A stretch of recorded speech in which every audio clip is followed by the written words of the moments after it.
Será que dezembro será o mês com mais lançamentos pela Panini? Não sei, eu acho que não. Eu acho que muita coisa vai ficar para 2026. Mas vamos lá, se tudo correr bem, né, ao longo dessa semana, a Panini deve anunciar os lançamentos da primeira quinzena de dezembro. Né? Você sabe que agora a editora divide os lançamentos ali em duas partes.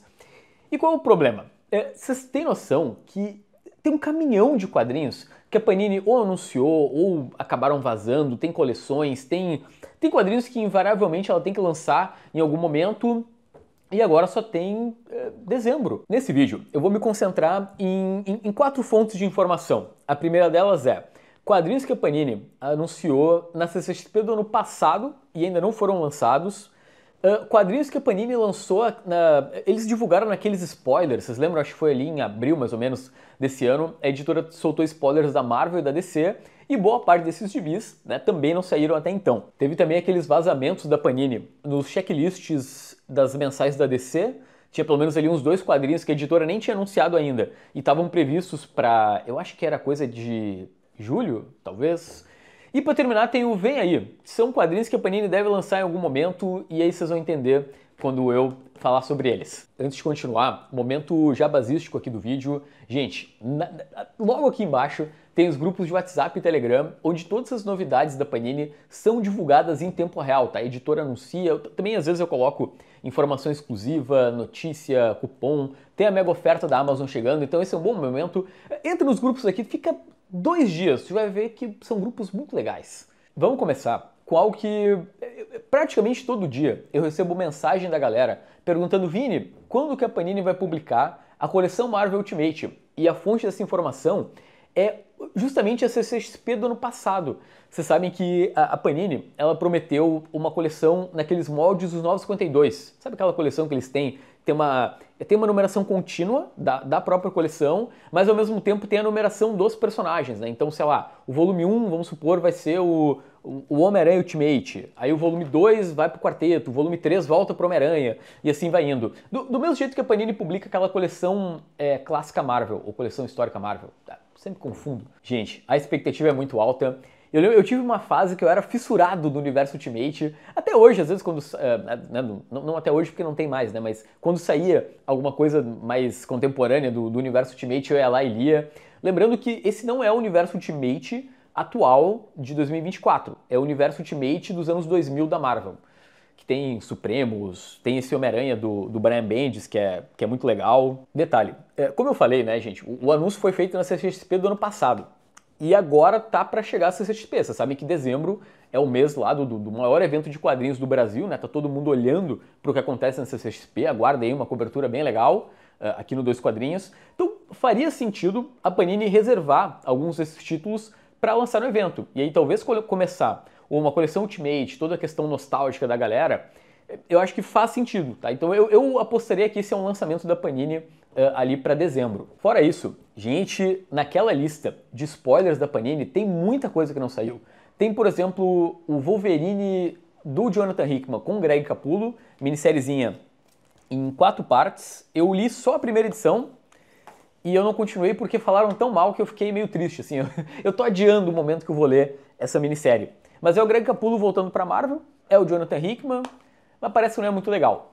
Fora isso, tem um quadrinho muito elogiado que eu me surpreendi, que é Tartarugas Ninja e Batman, a crossover ali entre as franquias que tem boas notas lá fora. Também, eu acho que tem cara de CCXP, se a gente parar pra pensar que vai ter o Pipoca e Nanquim no evento. Tá? Não sei o quanto a Panini pensa assim, mas imagina, né, lançar Tartarugas com Batman lá, tendo também as Tartarugas da IDW, eu acho que pode ser sucesso. Outro lançamento lá dos spoilers é a edição absoluta de DC A Nova Fronteira, que é um clássico da editora, eu acho que é um clássico até, né, mais recente, entre aspas, que recente, né, deve fazer uns 20 anos. Mas enfim, vocês entendem, né, é um quadrinho mais contemporâneo e que eu acho que é pouco valorizado, tá? Eu sou um cara que não sou tão apaixonado pela DC quanto pela Marvel.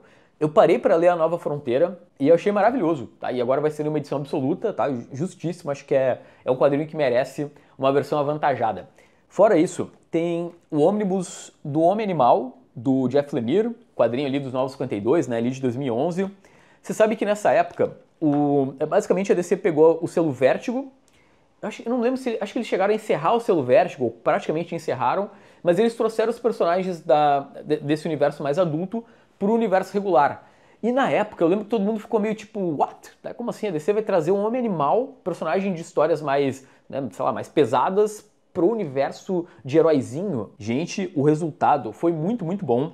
Primeiro que o Jeff Lemire sabe escrever família, e né, o Homem-Animal tem tudo a ver com isso. Segundo que esse desenhista, o Trevor Foreman, meu Deus, o cara é muito bom. Então o quadrinho é um grande body horror. Como faz tempo que eu li, eu tenho medo de falar alguma coisa e soltar algum spoiler. Mas tem toda uma questão ali envolvendo o vermelho, algumas mudanças, que eu recomendo, tá? Então tente ler o Homem-Animal. Também, agora a gente está partindo para aqueles lançamentos vazados da Panini. A editora deve publicar, em algum momento, Monstro do Pântano por Scott Snyder. Sim, aquele que, assim como o Chico Barney considera o Geoff Johns um criminoso, para mim Scott Snyder entra na mesma categoria. Porém, gente, o Monstro do Pântano dele é muito, muito bom. Também ele é apoiado pelo Yannick Paquette nos desenhos, que, pô, a diagramação desse Monstro do Pântano é maravilhosa. Eu não vou mostrar aqui, tá? Porque eu acho que pode ser spoiler. Mas eu tinha um boneco desse Monstro do Pântano que tem um visual maneiríssimo. Leia, tá? Leia. Tanto o Homem-Animal quanto o Monstro do Pântano são muito bons. Eles também, né, os dois são ali dos anos 52. Inclusive são universos que, né, tem até um crossover com eles ali chamado Mundo Podre logo no começo. Detalhe é que, segundo lá o checklist da Panini, né, esse Monstro do Pântano, ele não é um ônibus. Ele é uma versão de luxo. Então não sei se não vai sair, de repente, em 2 volumes. Não sei, não sei. Fora isso, vazou pela Panini também o multiverso de Grant Morrison versão absoluta. Sim. O que eu vou falar pra vocês, né? Voltou aí a tara da Panini pro Grant Morrison. Tudo bem, é um quadrinho relevante no sentido de que, né, pra quem é um fã da DC, eu acho que... Eu sempre falo que eu não sou fã da... Eu gosto muito da DC, gente. Por favor, não fiquem pensando que eu, sei lá, trato mal a DC ou qualquer coisa assim no canal. Às vezes eu vou privilegiar mais a Marvel porque eu conheço mais. Mas assim, esse é um quadrinho realmente... acho que talvez o foco principal realmente seja o cara que entende a mitologia, né? O Grant Morrison teve a oportunidade de organizar o multiverso da DC.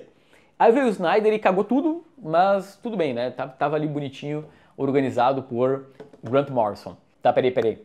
Eu acabei trocando de ordem aqui no vídeo. Gente, eu esqueci. Antes, eu tava olhando a pauta aqui. A Panini, também lá nos spoilers de abril, eles anunciaram o Killraven. Vocês lembram do Killraven? Esse é um Epic Collection que, gente, eu não sei, tem alguém aí do outro lado, de verdade, alguém que em algum momento pensou assim, pô, seria legal a Panini lançar esse Epic Collection. Então, esse na verdade é um outro tema que eu acho que podem ser até anúncios da CCXP. Porque, gente, a coleção Epic Collection, ela tá toda parada, né? Ok, a Panini chegou a lançar 2 volumes do Quarteto Fantástico, mas todos os outros são volumes únicos de personagens que seria muito legal se saíssem as continuações. E aí do nada a gente tem o tal do Killraven, né? Que tudo bem, parece legal, tá? É uma ficção científica dos anos 70. Tem desenhos, por exemplo, do Neil Adams, tem uma inspiração ali no Guerra dos Mundos, parece legal, mas é aquele tipo de quadrinho que é mais interessante para compor o catálogo do que, ok, né, em vez de lançar sei lá, continuação do Homem-Aranha, continuação do Capitão América, que seria legal, aí vem o tal do Killraven. Ok, para terminar tem aquela categoria que eu falei que é o Vem Aí. Gente, vocês devem estar sabendo, lá fora a DC já trouxe de volta o selo Vértigo. Tudo bem que tem prós e contras nisso, tá? Eu já vou explicar bonitinho. O ponto é, lá fora, então a DC trouxe de volta esse selo no quadrinho A Bela Casa de Praia. E aqui no Brasil, tá, como vocês estão vendo, a Panini manteve o logo Black Label, né, da DC, mais enfim, aquele bullet, né, da editora. Ou seja, não tivemos, pelo menos no Brasil ainda, o retorno do selo Vértigo, assim como lá fora. E a gente pode especular, né? Talvez a própria DC tenha pedido para os licenciantes segurarem a estreia. A minha aposta é que agora na Nova York Comic Con, a DC deve anunciar títulos da nova Vértigo, né? Títulos originais da... Porque se a gente parar para pensar, isso aqui é a continuação da Bela Casa do Lago. Então, sei lá, não é um original Vértigo. Então eu acho que eles vão fazer anúncios e aí a partir disso, né, vai causar um buzz e aí a Panini deve trazer de volta, né, o selo Vértigo no Brasil. Tem, por exemplo, a 2ª temporada da Saga do Clone. A Panini chegou a fazer um post dizendo que estava encerrando o que seria a 1ª temporada, então eu interpreto aí que vai vir uma 2ª, e aí esse é mais um título que tem cara de CCXP. Para terminar o Vem Aí, gente, vocês têm ideia que em janeiro de 2024 a Panini publicou o volume 1 da Sociedade da Justiça do Geoff Johns, né, esse retorno aí, uma nova era de ouro, e desde então, ou seja, vão fechar 2 anos, até agora não saiu o volume 2 para fechar tudo bonitinho. Então, talvez esse título não tenha feito muito sucesso, porque eu nem lembrava, acho que... Na verdade, teve uma pessoa que me avisou, que foi o Cássio Watanabe. Ele mandou, Vini, pô, tô acompanhando a Sociedade da Justiça, a Panini até agora não lançou o volume 2. Então, como eu falei, gente, eu imagino que tenha sido um fracasso, porque, sei lá, pouca gente comentou. Acho que mesmo lá fora, né, o Geoff Johns ele ficou um tempinho e já saiu da Sociedade. Mas assim, a Panini tem que publicar, né? É uma falha, né?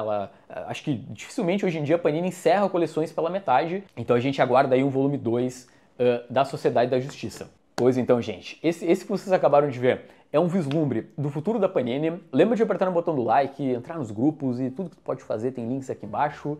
E assim, eu duvido que tudo isso saia em dezembro, né? Você sabe que a Panini passou por toda uma reorganização, né? Saiu o gerente editorial, entraram novos editores, então eu entendo que em algum nível o planejamento teve que ser alterado e a gente tem títulos que vão acabar indo para 2026, tá, Panini? Olha só, a gente sabe que não vai dar tempo, a gente sabe que é muita coisa. Vamos focar na coleção Marvel Ultimate e o resto a gente vê. Com o tempo tu lança o resto, mas a Marvel Ultimate seria legal que saísse ali em dezembro. Gente, foi muito bom ter vocês por aqui e até o próximo vídeo, tá? Tchau, tchau.